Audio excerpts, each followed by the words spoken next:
Good morning, all dear students.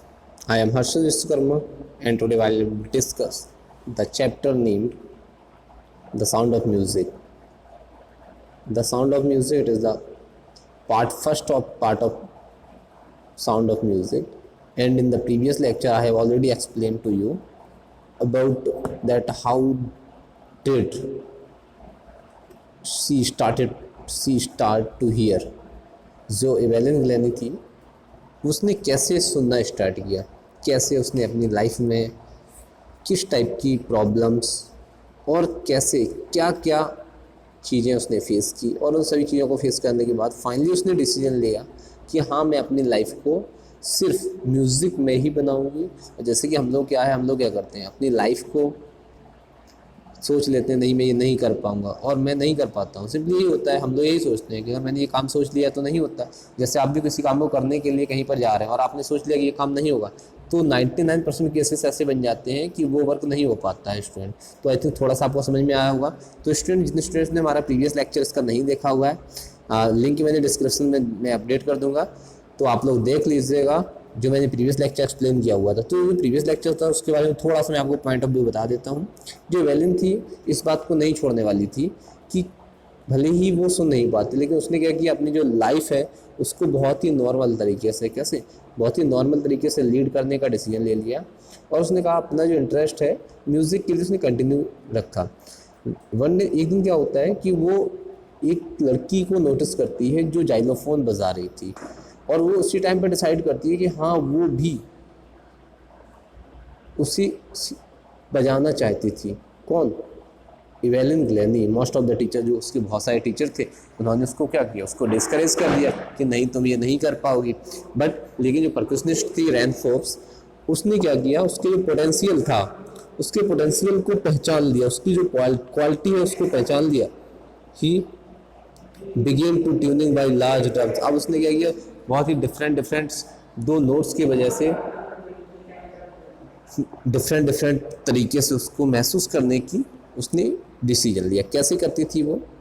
अब उसने क्या किया, जो रॉन फोर्ब्स थी, ही बिगेन बाय ट्यूनिंग, दो बड़े ड्रम्स थे उसकी डिफरेंट ट्यूनिंग्स को स्टार्ट किया और कहा डोंट लिसन थ्रू ईयर्स, कानों से मत सुनो, ट्राई टू सेंस इट, इसे किसी दूसरे तरीके से समझने की कोशिश करो।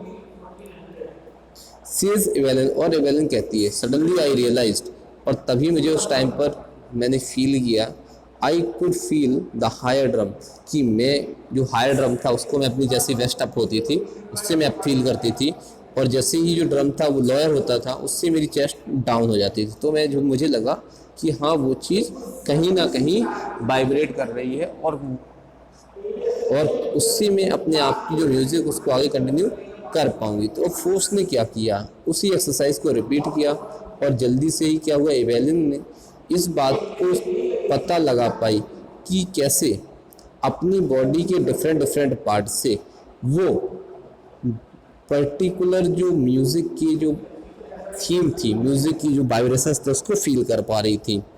आई हैड लर्न, मैंने सीखा। अब वो क्या कह रही है, मैंने सीखा कि मैं अपनी ओपन माइंड और बॉडी से मैं उसके वाइब्रेशंस को फील कर पा रही थी। The rest was sheer determination, और जो बची हुई बात थी वो मेरी डिटर्मिनेशन थी और मेरे हार्डवर्क के ऊपर डिपेंड थी।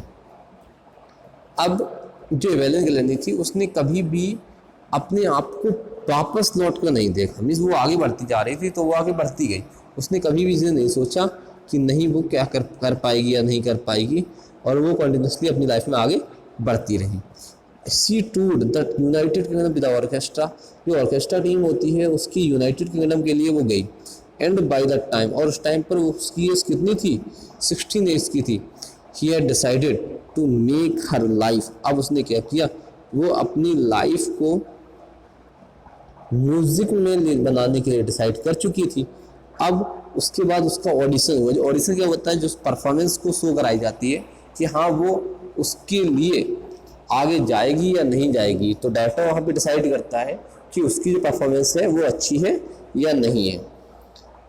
और उसी ऑडिशन में उसने क्या किया, ऑडिशन कहाँ पे किया था, रॉयल अकेडमी ऑफ म्यूज़िक में। उसने हाईएस्ट जो थी, जैसे जो आपकी रॉयल एकेडमी थी उसमें प्रीवियस जो स्कोर्स थे उनमें से सबसे ज़्यादा स्कोर्स की लिस्ट में उसने अपना नाम बना लिया। जो हिस्ट्री थी, जैसे कि रॉयल एकेडमी बहुत सारे लोगों ने पहले प्लेइंग करी होगी, पहले किया होगा कोई भी इंस्ट्रूमेंट, तो वहाँ पे उसका जो ऑडिशन था उन लोगों का, वो बहुत ही जो टॉप पर्सन हो गए उनमें से वो एक मानिए विच टॉप अच्छा किया, हाईएस्ट मार्क्स उसको मिले। She gradually move to orchestra work to solo. अब धीरे धीरे क्या हुआ, वो ऑर्केस्ट्रा वर्क से सोलो परफॉर्मेंस करने, पहले ग्रुप में करती थी, अब उसके बाद क्या हुआ, सोलो सिंगल परफॉर्मेंस उसने स्टार्ट कर दी। At the end of her 3 years course, अपना जो 3 साल का कोर्स था, उस कोर्स में she had captured most of the top awards, और उसने अपने लाइफ की मोस्ट ऑफ द जो फेमस उसके अवार्ड्स थे या क्या अच्छे अच्छे अवार्ड्स थे उसको उन्होंने कैप्चर कर लिया, फिर उसको मिल गए। एंड फॉर ऑल दिस, अब इन सब चीज़ों के लिए Evelyn won't accept any hint of heroic achievement. उसने कभी भी किसी हीरोइक अचीवमेंट की हेल्प नहीं ली, हिंट नहीं ली, और उसने कहा इफ़ यू वर्क हार्ड, यदि तुम कठिन मेहनत करती हो, एंड नो, और ये इस बात को जानते हो कि तुम्हें क्या काम करना है या तुम कहाँ जा रहे हो, यू विल गेट देयर, तुम वहाँ पर पहुँच जाओगे। समझ में आया? तो वहाँ पे उसने किसी भी हीरोइक अचीवमेंट को हिंट नहीं ली, यानी उसने ऐसा किया तो मैं भी ऐसा करूँ, उस वजह से मुझे मोटिवेशन।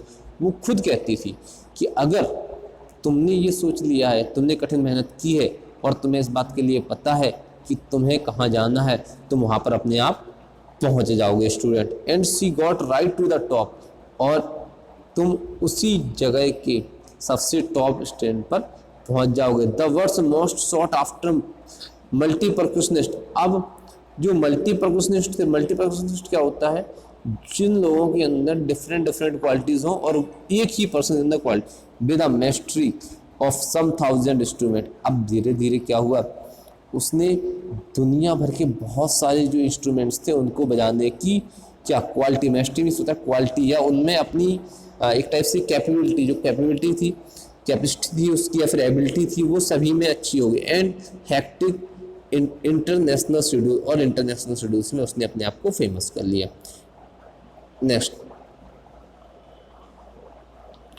तो स्टूडेंट यहाँ तक जो मैंने आप लोगों को एक्सप्लेन किया, यहाँ तक समझ में आया? अगर फिर भी किसी स्टूडेंट का डाउट है, आप मुझे कमेंट करके बताइए कि हाँ सर मुझे ये चीज़ समझ में नहीं आ रही है, कि ये चीज़ मेरे लिए थोड़ी सी टफ है। तो स्टूडेंट इसके साथ मैं यहाँ पे कुछ क्वेश्चंस आप लोगों के लिए बता रहा हूँ, इन क्वेश्चंस को आपको राइट करना है स्टूडेंट्स।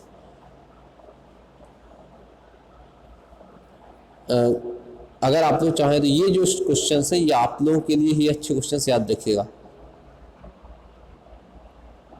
When was, मैंने अभी तक जो पढ़ा दिया उसके ऊपर अगर आप क्वेश्चंस फाइंड करेंगे, When was her deafness first noticed, उसकी जो डिफनेस थी सबसे पहले कहाँ नोटिस की गई, कब नोटिस की गई।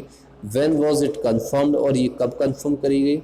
Who helped her to continue with music, और किसने म्यूज़िक के साथ उसको स्टार्ट करने में हेल्प की। What did he do so, और उन्होंने इस काम को करने के लिए क्या स्टार्ट। ओके, अभी तक मैंने जो एक्सप्लेन किया हुआ है उस चीज़ को जितना एक्सप्लेन किया उसके अकॉर्डिंग आप इन 2 क्वेश्चंस के आंसर्स फाइंड कर सकते हैं स्टूडेंट। ओके, आज का लेक्चर आपको कैसा लगा, आप लाइक जरूर करिए आज के लेक्चर को, अगर आपको लग रहा है कि सर आपके लिए मेहनत कर रहे हैं।